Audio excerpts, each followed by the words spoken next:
পিতৃশোক যার হয়েছে সেই কেবলমাত্র বুঝতে পারে এই শোকের যে কতটাই যন্ত্রণা। পিতার লাশ যখন বাসা থেকে বের হয় একমাত্র তাদের সন্তানেরাই বুঝে, তার সন্তানেরাই বুঝে যে সেই লাশের কত কষ্ট।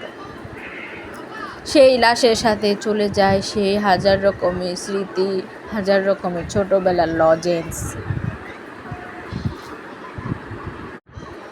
কত চিপস, কত জুস, কত খাবারের বাহানা চলে যায় সেই লাশের সাথে।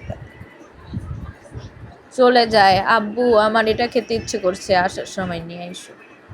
আব্বু আমার এটা খেতে ইচ্ছা করছে, আসার সময় নিয়ে এসো। আব্বু ওই দোকানের ওইটা নিয়ে এসো। আব্বু এই দোকানের এটা নিয়ে এসো। আব্বু ওই কালারের ওইটা লাগবে। সব চলে যায়। কত স্মৃতি না। সাদা কাপড়ে মোড়ানো পিতার চেহারা কেউ দেখবে সেটা কি কখনো কেউ কল্পনায় আনে? কখনোই। সেই সাদা কাপড়ের চেহারাটা যে কতটাই সুন্দর, কতটাই দেখতে কষ্টদায়ক হয় একমাত্র যাদের পিতা মারা গিয়েছে বা মাতা মারা গিয়েছে সেই সন্তানেরাই উপলব্ধি করতে পারে। এছাড়া পৃথিবীর কোনো মোহই কিন্তু সেই কষ্ট উপলব্ধি করতে পারবে না, কারণ অনেক কষ্ট।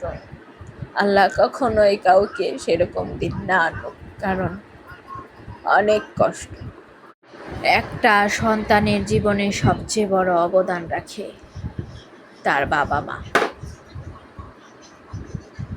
সেই বাবা মা যখন এই পৃথিবীর মায়া ত্যাগ করে, সেই কষ্ট আল্লাহ কাউকে না দেখ, অনেক কষ্ট।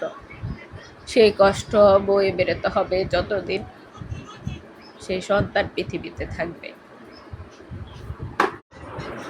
সেই চকলেট, লজেন্স, জুস, চিপস বা নানান রকমের খাবার দাবারের স্মৃতি শুধু চলে যায় না সেই লাশের সাথে, সেই লাশের সাথে চলে যায় ভালোবাসা।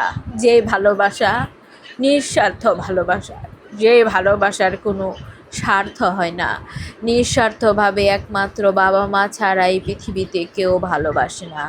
দেখবেন কোনো জায়গায় যদি আপনি ভালো সালামি না দিতে পারেন তাহলে সেই জায়গায় আপনার ভালো আপ্যায়ন হবে না, কিন্তু মা বাবার এখানে যদি আপনি খালি হাতেও যান আপনাকে এমন আপ্যায়ন করবে তারা কখনো বুঝতেই দিবে না যে আপনি খালি হাতে তাদের কাছে গিয়েছেন বা তাদের দেখতে গিয়েছেন।